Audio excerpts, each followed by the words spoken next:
SIPO earns a gross salary of 400,000 Rand per annum, I need you to highlight per annum. PA stands per annum, for per annum, which means that that salary is for the whole year.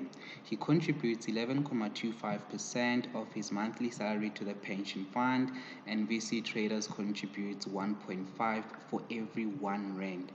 How much of the monthly premium will SIPO contribute? Firstly, I will start with the annual salary of 400,000 Rand, and I will take, remember that annual salary of 400,000 Rand, it is what we refer to as the gross salary or a basic salary. I repeat, it is known as the gross salary or the basic salary. This salary is simply an amount that you will receive without any deductions, but this is not what will go into SIPO's bank account. The final amount that will go into SIPO's bank account will be after we have deducted the pension, the medical aid contributions, and all the deductions that SIPO has with other third parties. However, please note that the business has to contribute towards the pension fund as well. It is not just SIPO that will pay his pension fund, but the business or the company that he works for has to contribute towards that pension fund as well. In this case, VC Traders contributes 1.5 for every 1 Rand, meaning that if SIPO contributes 1 Rand to the pension fund, VC will contribute 1 Rand 15. If SIPO contributes 2 Rand to the pension fund, VC will contribute 3 Rand towards the pension fund. So basically, to VC Traders, the net cost to the company is not 400,000 Rand. It'll simply be that 400,000 Rand plus other contributions that they have to make on behalf of SIPO. Now, employees' contribution, how much is SIPO contributing? I said to you, SIPO contributes 11.25%. You will simply take the gross salary and multiply it by that 11.25%, and it will give you 45,000 Rand. This is 45,000 Rand per year, guys, but this must be contributed every month. Employer will contribute 1.5, so I will simply take that 45,000 Rand and multiply it by 1.5, and it will give me 67,500. So the employer will contribute 67,500, but this is per annum. It's for the whole year. Note that I have asked you to calculate a monthly premium. For me to calculate a monthly premium, I will simply need to add the two contributions together, which is 45,000 Rand and 90,000 Rand, and get an annual amount, which is 90,000 Rand. 45,000 Rand plus 67,000 Rand 500. When you add those 2 Rand and 67,500, you will get 112,500. Now let's calculate the monthly amounts. The monthly gross salary that SIPO earns will simply be 400,000 Rand divided by 12. 400,000 Rand divided by 12 will give you 33,333. That's how much SIPO will be earning per month. Now he contributes 11.5 of that, which is 11.25, which is simply 45,000 Rand divided by 12. So monthly SIPO contributes 3,750 towards his own pension. Right? So SIPO's net salary right now will simply be that 33,333 minus 3,715.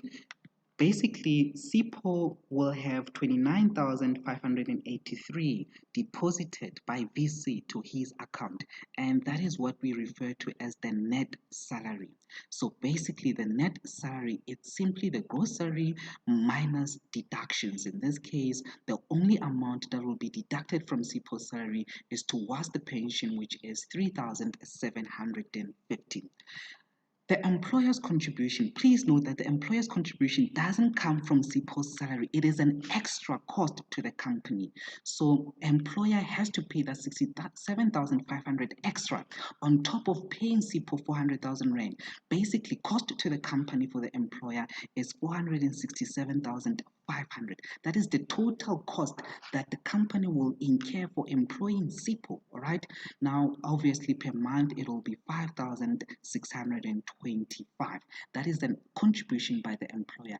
That amount will not be deducted from SIPO's salary. I repeat, employers' contributions are not deducted from the employee's gross salary. From the employee's gross salary, we only deduct contributions by the employee, not by the employer. Okay.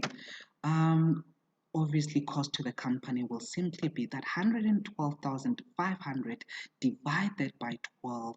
It will simply be 9,375. That is the total pension fund premium that has to be paid to the third party.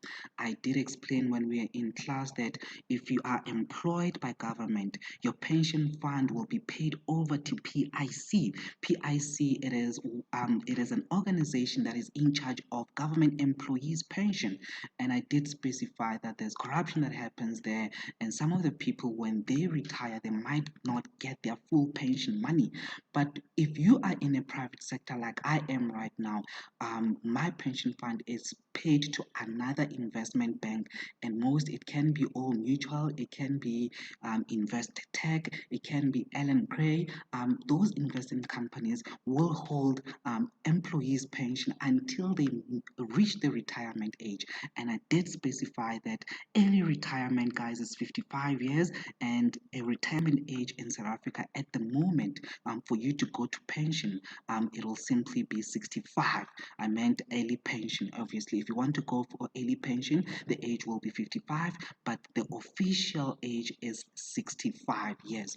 And please remember the difference between a provident fund and a pension fund. A provident fund, you get all your amounts that you've been paying towards your pension, but with respect to pension, you only get 1/3, and the other amounts, the other remaining 2/3, you will get it monthly, and it will be equivalent to your monthly salary when you retire, right? So if when you retired, you were getting 40,000 per month, that 40,000 will still be paid to you until you actually die. I hate saying that dying, but yes, it will be paid until you actually die. When you die, it will be paid to whoever your beneficiaries are, and I did specify it's normally your kids and your spouse if you are married. Okay. For 9.13, please note that this is the final answer. I will send more questions shortly. As a matter of fact, let me just send them now. This is what you are supposed to be doing for today. I need you guys to look at 9.18, and we'll go through it later on.